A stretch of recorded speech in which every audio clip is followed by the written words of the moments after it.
Yo, what's up YouTube? What's going on today? Welcome back to the channel. So I finally got the Boruto 2 Blue Vortex chapter 13 spoilers in front of me, and this is the raw copy. So there's no translation. Now I know there's some translated copies here and there, but let's wait till the chapter fully drops to understand what's going on. But so far from my understanding, it looks like Kashin Koji was able to see the future, and it looks like there is a Boruto multiverse, or rather timeline. I'm not going to say multiverse because I don't think they're going to go in that direction, but it's a timeline where the timeline is consistently changing. As Kashin Koji explains it, there's different branches to the timeline, and every time you do an action, one of the branches die and it continues off from another branch. For example, they showed it with Sarada and Boruto. Apparently it was Sarada the one who changed the Boruto's fate. If Sarada didn't intervene when Boruto and Kawaki were fighting back at chapter 78, Boruto would have died. But since Sarada saved Boruto, he changed all their destinies. So that is the timeline they're talking about. I wouldn't call it a multiverse. I'm more leaning towards just one timeline that branches off into multiple different small timelines, but they're consistently changing. So that means Momoshiki's vision is also not correct either. And it looks like Kashin Koji is the one with the proper vision. Anyway, starting off in the chapter, Jura is about to finish off Boruto. Bugs Shinju comes and interrupts Jura from finishing off Boruto. Jura counts Boruto as lucky, and he says that it is a divine intervention that he has survived. This is basically implying that Boruto has fate working with him rather than against him. Because as of that moment, Jura was supposed to finish off Boruto, but he did not because something else ended up happening. So I was right about that last chapter when I said that Jura is going to come after Boruto, but it looks like they stopped it right there because they don't want to continue much further. So then Jura counts Boruto as lucky, and Boruto then falls asleep, which we now fall into the flashback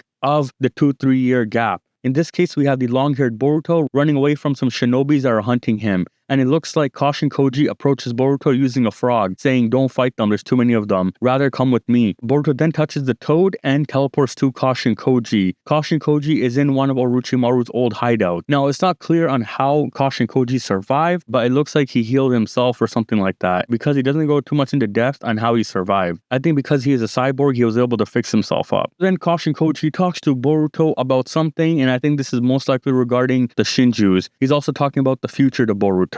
Koji goes into detail saying, "At that moment of my death is when I started seeing different visions of what was going to happen in the future." So I think Koji had to be pushed to the limit for his Shibai powers to awaken, because it looks like Kashin Koji has a Shinjutsu, which Amado implanted inside of him, that allows him to see into the future. And the only way that was awakened is when he was pushed to the limit. This is the exact same scenario with Kawaki. Kawaki had to be pushed to the limit for his karma to awaken. And I think because Koji was never pushed to his limits before, his powers never fully awakened. Everyone else had their powers awakened because they were all pushed to the limits. So Koji being the last one to awaken, Koji awakens his powers and he sees the timeline of what really happens in the future. He sees the Baryon mode battle with Ishiki, he sees Ida Damon, he sees Momoshiki, everything. He sees everything from chapter 50 all the way to chapter 80. He even sees the moment omnipotence gets activated. And on top of that, he sees the Shinjus. So this was all supposed to happen eventually,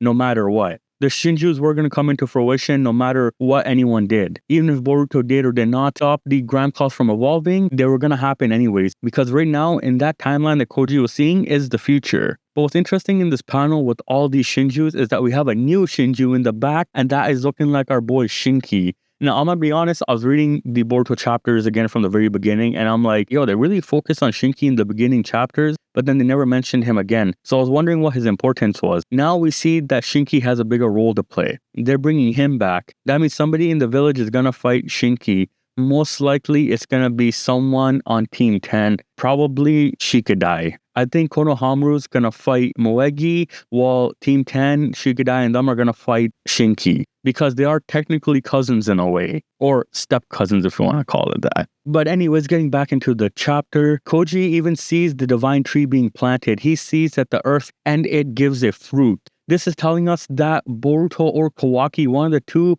get eaten by the tentails, and thus the tentacle grows into the divine tree. That means this event is about to come. Yo, that's actually crazy. That means one of the two are going to get fed, unless there's another Otsutsuki we don't know yet. And it could be one of the two possible missing Otsutsukis on the Otsutsuki wall that we've seen. So either they could get fed, or Code somehow becomes a new Otsutsuki and gets fed to the tentails. Something goes down, somebody gets fed, and I feel like it's probably going to be between Boruto and Kawaki, but they do cheat their deaths. They implant a karma on somebody else to reincarnate themselves, since that's what Otsuzukis do. So I think one of the two most likely do get fed. I'm gonna go with Boruto as being the one to get fed, because the show has always foreshadowed that Boruto's fate is a dark one, this and this. So I think Boruto is the one that gets fed, but his Jogen is the thing that saves him, because Toneri did say that Boruto's eye will save the earth from eventual destruction. The tree being planted is the destruction. There's nothing further than that. As soon as that tree gets planted, consumes everything on the planet, that's it. It's done. You can't save the planet. So I think the Jogen is what's going to save the world when the divine tree gets planted. So anyways, Koji is still talking to Boruto about the events in the past, and he mentions to Boruto a different timeline.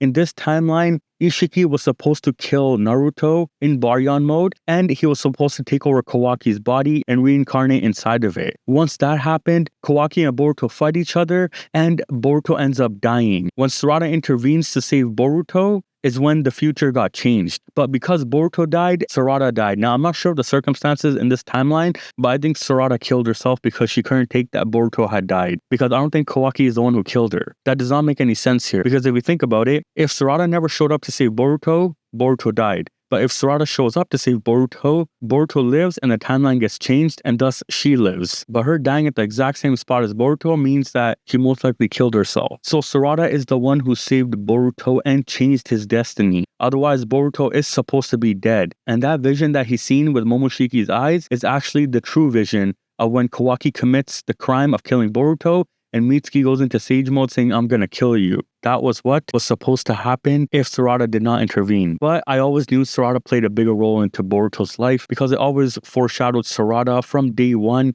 having something to do with Boruto's blue eyes. But anyways, Boruto is shocked with what Kashin Koji is saying, and looks like he's going in more in depth on the future, the past, the present, all that stuff. And I'm not too sure what else is going on here, but they show the divine tree again. I think this is Kashin Koji saying that even in this future, after Sarada changed it, the divine tree still gets planted. So he's hinting that Boruto or Kawaki are going to be fed to the tentacles to make fruit.